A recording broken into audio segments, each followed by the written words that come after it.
¿Cómo están? Mi nombre es Manuel Infante y en este caso voy a hacer la exposición con respecto a las distribuciones de probabilidad. Las distribuciones de probabilidad.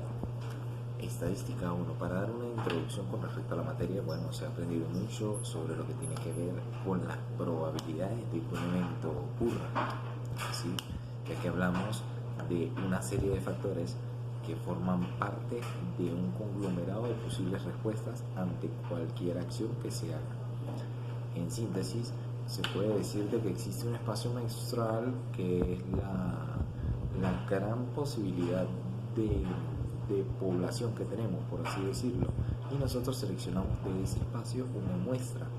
De esa muestra nosotros tenemos, de las múltiples opciones que tenemos también la probabilidad de que esa opción se cumpla.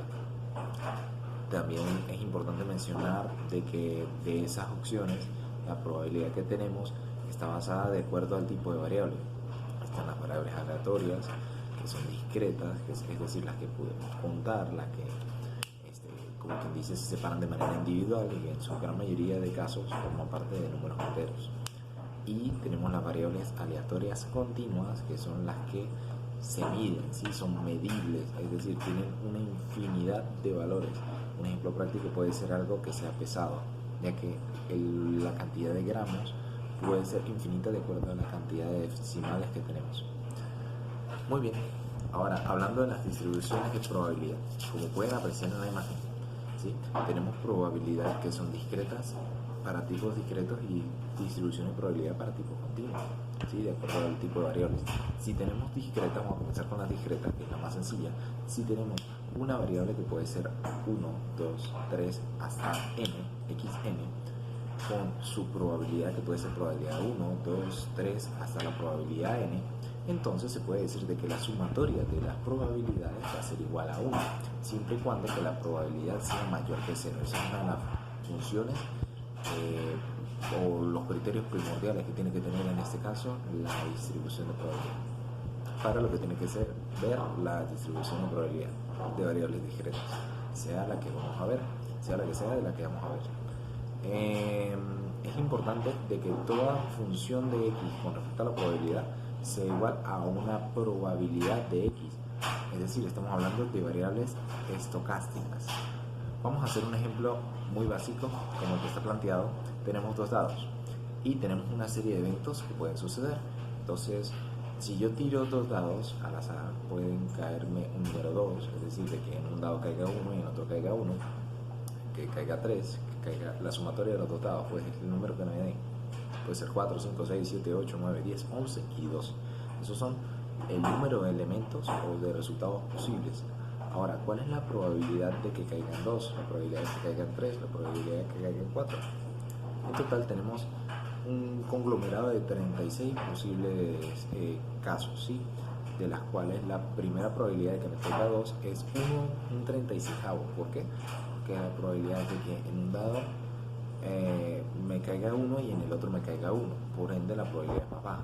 De que me caiga un 3 ya es una probabilidad más alta, 2/36. Si es 4, 3/36, 4/36, si es 5, si es 6, 5/36, si es 7, 6/36. Luego comenzamos a ver un descenso con respecto al éxito de la probabilidad de que me caigan 8. Sería el 5/36, el 9, 4/36, en 10, 3/36, en 11, 2/36. Esto significa que gráficamente tenemos una curva de probabilidad que va entre 0 y 1, de las cuales el número, o bueno, la oportunidad que tenemos mayor éxito con respecto a la probabilidad del número que me va a caer es el número 7, ya que tenemos un 6/36, ¿sí? Así funciona en este caso las distribuciones de probabilidad discreta. Ahora vamos a hablar un poco de las distribuciones de probabilidad continua. Continua es que estamos haciendo referencia a las variables aleatorias continuas, como lo explicó al comienzo del video. Aplica solamente para aquellas variables que son medidas, que tienden al infinito en cuanto a su rango, ¿sí? Pues estas pueden ser de tipo entero, es decir, un número coma algo hasta el infinito, o que sea una fracción. Es importante de que la función de probabilidad siempre sea mayor que 0, o la función de densidad en este caso. Es decir, La vamos a representar en cuanto al plano cartesiano. Se va a ver valores en cuanto al primer cuadrante y segundo cuadrante. Tercer y cuarto cuadrante no se va a ver ningún valor. Es importante también recordar la fórmula que es la integral desde menos infinito hasta más infinito de la función de x diferencial de x siempre va a ser igual a 1. Es decir, que esa sumatoria de todas las probabilidades siempre va a ser igual a 1 en un dominio máximo entre 0 y 1. 5. La esperanza matemática. La esperanza matemática tiene una fórmula específica, es la integral de menos infinito hasta más infinito de x por la función de x con su debido diferencial, que eso va a ser igual a mu de x.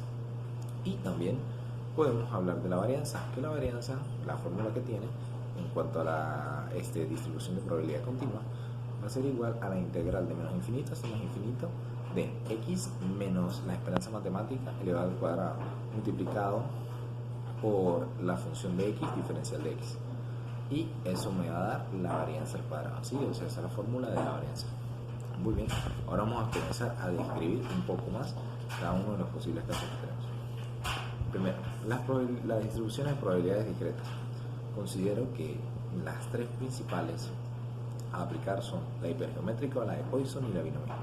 Comencemos por la hipergeométrica. En una población que tengo de n, tengo en este caso hombres y mujeres. Vamos a explicarlo primero de esa manera. Yo selecciono una muestra y dentro de esa muestra tengo una mujer y dos hombres. En este caso, x va a representar la probabilidad de éxito, ya que se está buscando hombres en la muestra. Y k es, dentro de la población, yo selecciono el número de hombres, ese va a ser k, ¿sí? Los éxitos que tengo en la población. Dado este tipo de casos, entonces la fórmula de la probabilidad para esos éxitos que tengo en la muestra, esa muestra que seleccioné, la población que tengo y k, que es el número de éxitos dentro de mi población, va a ser igual a la combinatoria de k y x multiplicada por la combinatoria de la muestra de la población menos los éxitos que tengo en la población y la muestra menos los éxitos que tengo en la muestra dividido entre la combinatoria también de la población y la muestra. Esa es la fórmula y la manera de poder ejecutar una distribución hipergeométrica. Distribución de Poisson. Su mismo creador, Poisson, él tuvo una ocurrencia, ¿sí? Una ocurrencia con respecto a la probabilidad que va de acuerdo a un periodo de tiempo, un espacio de tiempo, ¿sí? Entonces son promedios de ocurrencia. Esos promedios de ocurrencia los representamos con una letra y esa letra es lambda. En la gran mayoría de ejemplos que aparecen, siempre va a aparecer una gran muestra, ¿sí? Con una probabilidad de éxito muy baja. Para este tipo de casos es importante multiplicar la población por la probabilidad de éxito para poder hallar el promedio y luego sí aplicar la fórmula para poder obtener o buscar el valor de x, que son los éxitos esperados. Para este tipo de casos, la fórmula de distribución de Poisson va a ser la probabilidad de un éxito esperado con respecto a lambda va a ser igual a la exponencial multiplicado elevado a la menos lambda, que es el promedio, multiplicado por el promedio elevado a la x, que es la probabilidad de éxito, entre la probabilidad de éxito, que es como que dice la cadena tangencial, la multiplicación de acuerdo a las probabilidades de éxito que tengo.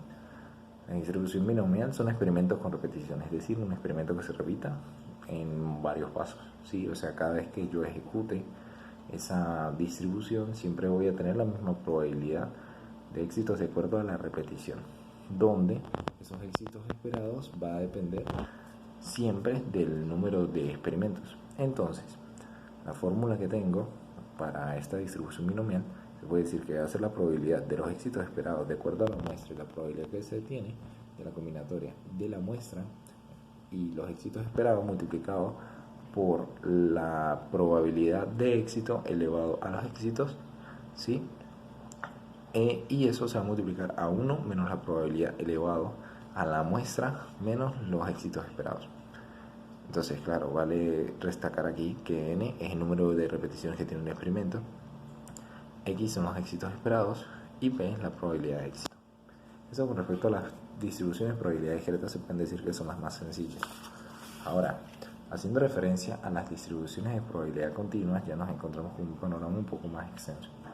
El primero de ellos es la distribución uniforme continua. Bueno, dentro de las distribuciones de probabilidad continua nos vamos a encontrar con las uniformes, las normales, las gamma, la chi cuadrado y la exponencial. Voy a ir explicando una a una y ir mencionando cada una de las fórmulas. La distribución uniforme continua siempre consta de algún intervalo A y B de ocurrencia del evento, ¿sí? Y la fórmula es una fórmula que viene expresa por partes, ya que si tengo un intervalo A y B, entonces la fórmula de esa probabilidad de éxito dentro de un intervalo AB va a ser 1 entre el intervalo mayor menos el menor, siempre que la X esté entre el valor menor y mayor. De lo contrario, va a ser 0. Y para poder hallar la probabilidad de acuerdo a ese intervalo, si está en ese intervalo, va a ser la integral de el número que bueno, la probabilidad de éxito que estoy buscando, o el éxito, y como la parte mayor o el límite mayor de la integral, el rango mayor, ¿sí?, de la función de probabilidad de ese intervalo A y B con su debido diferencial, y eso me da la probabilidad. La distribución normal sí es un poco más compleja, ya que involucra la esperanza matemática y involucra sigma en la gran mayoría de encabezados de los ejercicios que se pueden encontrar. X va a ser el evento como tal y él puede ser mayor o menor. De acuerdo a la gráfica se puede observar la curva y puede tener un conjunto de probabilidades con cola a la izquierda o con cola a la derecha. En la gran mayoría de casos se necesita normalizar los datos que nos están dando, ya que se encuentran en una escala mayor de 0 a 1. Es por eso que se aplica la fórmula de z va a ser igual a x menos mu entre sigma. Después de pasar la escala a una escala normalizada, ahí sí podemos aplicar, como quien dice, la tabla de distribución normal para poder obtener con dicho valor, ¿sí?, ya que estamos diciendo que la probabilidad de que x sea menor que la x de la probabilidad va a ser igual a la probabilidad que tengo de la nueva variable ya estandarizada, que va a ser menor a la fórmula que acabo de explicar sobre la variable, ¿sí? Después de eso se halla en la tabla de distribución normal cuál es el conjunto de probabilidades que se encuentra con la cola a la izquierda, es decir, de la gráfica a la izquierda. Si quiero hallar la probabilidad que tengo hacia el lado derecho, entonces obligatoriamente tengo que colocar en la fórmula, para poder obtener la probabilidad a la derecha, 1 menos ese conjunto de probabilidades que obtengo de la tabla de distribución normal. 3. La distribución gamma. La distribución gamma es una distribución que consta con dos parámetros, alfa y beta. Ambos son mayores que 0. Se puede decir de que la función de gamma, de la distribución gamma para variables aleatorias continuas, va a ser la integral que va desde 0 hasta infinito de x elevado a alfa menos 1, que multiplica a la exponencial elevado a la menos x diferencial de x. Y siempre va a poseer esos parámetros alfa y beta de acuerdo a las funciones de densidad. Si queremos desglosarla un poco más, entonces nos encontramos con una función a trozos, ya que la función de dicha probabilidad de x con alfa y beta va a ser igual a 1 entre beta elevado a la alfa multiplicado por gamma de dicho alfa, que también va a ser multiplicado a su vez por x elevado a la alfa menos 1, que va a multiplicar a la exponencial elevado a la x menos entre beta, siempre que x sea mayor que 0. Es importante que la probabilidad, bueno, la función que yo estoy obteniendo, siempre su valor de x sea mayor que 0. De lo contrario, pues no se puede aplicar. Con respecto a la media, ¿sí?, de esta distribución gamma, se obtiene multiplicando alfa por beta, y la varianza, que es sigma al cuadrado, va a ser igual a alfa por beta al cuadrado. Tenemos dos tipos de gráficas. Hay una que son para valores fijos, ¿sí?, en donde se puede observar una curva mayor y dos parámetros fijos, y bajo la curva los valores de distribución de probabilidad de acuerdo a la distribución gamma. Y existe otro caso también, pero ya es un poco más bajo, o sea, es decir, es casi que el límite en donde la función tiende a 0 cada que alfa sea igual a 1, ¿sí? En cambio, en el otro caso son dos valores fijos. Es muy importante mencionar eso. También podemos observar otro tipo de distribución que es la distribución exponencial. La distribución exponencial se cuenta con un x que tiene un parámetro solamente beta. Es una función también por partes, ya que dice que la función de acuerdo al x y el beta va a ser igual a 1 entre beta, que va a multiplicar a la exponencial elevado a la menos x entre beta, siempre que x, que en este caso es la probabilidad de éxito, sea mayor que 0, y de lo contrario pues va a ser 0, siempre y cuando beta siempre tiene que ser mayor que 0 para que poder aplicar esta distribución exponencial. La media siempre va a ser igual a beta, ¿sí? La media de la probabilidad, y la varianza, que en este caso es sigma cuadrado, va a ser igual a beta cuadrado. Su gráfica entre dos valores fijos es muy parecida a la de la distribución gamma. Ahora, muy bien, con respecto a la última distribución de probabilidad continua, voy a hablar de acuerdo a la distribución chi cuadrada. En cuanto a mi opinión personal, pienso que es una de las más veraces y al mismo tiempo más complicadas, ya que ella determina una dependencia estadística de acuerdo al tipo de variable, es decir, si un evento es dependiente o no, pero no es solamente dependiente de lo que pueda ocurrir, sí, parecido a ejecutar la serie de Taylor, ¿sí? O sea, ejecutar Taylor, pero no es igual, ya que ella no solamente determina la dependencia de un evento de acuerdo a otro, ¿sí? Sino que también determina una hipótesis, es decir, vincula las hipótesis de acuerdo a las probabilidades. Entonces, siempre coteja dos variables y coteja un parámetro que se llama libertad. Existen dos tipos de hipótesis: la hipótesis nula y la de influencia positiva. Influencia positiva de que suceda un hecho probabilístico, y hipótesis nula de que ese hecho probabilístico, a pesar de estar vinculado con dos probabilidades, no ocurra. Entonces, existe una frecuencia teórica. Si yo tengo dos posibilidades abiertas, se puede decir que si yo tengo, ejemplo, en una clase tengo dos tipos de universidades, estudiantes universitarios, y tengo exámenes y tengo también, como que dice, cualidades, alumnos malos, alumnos regulares y alumnos buenos. Entonces se puede decir de que el total de alumnos malos se va a multiplicar por el total de los alumnos que vienen de una universidad, y eso se va a dividir entre el total de alumnos que tengo. Eso me va a dar una frecuencia teórica. No solamente se va a hacer con los malos de una universidad, sino los malos de la otra universidad, los regulares de una universidad, los regulares de la otra universidad, los buenos de una universidad y los malos de otra universidad. Voy a tener 6 frecuencias teóricas para este caso. Después voy a hallar el grado de libertad, que va a ser el número de filas que tengo. En este caso serían, ejemplo, si son dos universidades puede ser 2, menos 1, que va a ser multiplicado por el número de columnas, que son las cualidades, si es malo, regular o bueno, que en este caso son 3 menos 1. En este caso, en este ejemplo que estoy planteando, puede ser entonces su grado de libertad 2. Y el grado de libertad lo voy a representar con la letra V.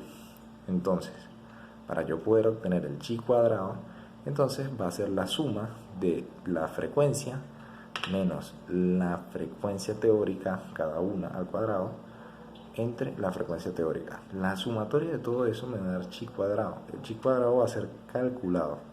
Ahora, la otra manera de hallarlo es simplemente, hasta haber llegado al grado de libertad, yo voy a obtener con ese grado de libertad y me ubico en la tabla de distribución chi cuadrado y voy a obtener ese chi cuadrado por tabla. Ahora bien, ¿dónde está el resumen de esta distribución chi cuadrada? La distribución chi cuadrada tiene que ver con la comparación entre el chi cuadrado calculado y el chi cuadrado de la tabla. Si el chi cuadrado calculado es mayor al chi cuadrado de la tabla, entonces se descarta que la hipótesis nula, es decir, no va a existir, no va a suceder. Todo va a tener, como que dice, vinculación con lo esperado que iba a suceder de acuerdo a esta distribución. Si el chi cuadrado calculado es menor que el chi cuadrado de la tabla, entonces sí descartamos de que ocurra algo y la hipótesis nula, por ende, va a aplicarse. Entonces, bueno, esto ha sido todo con respecto a las distribuciones de probabilidad. Espero haya quedado muy claro y de verdad muy agradecido por la oportunidad de aprendizaje. Hasta luego.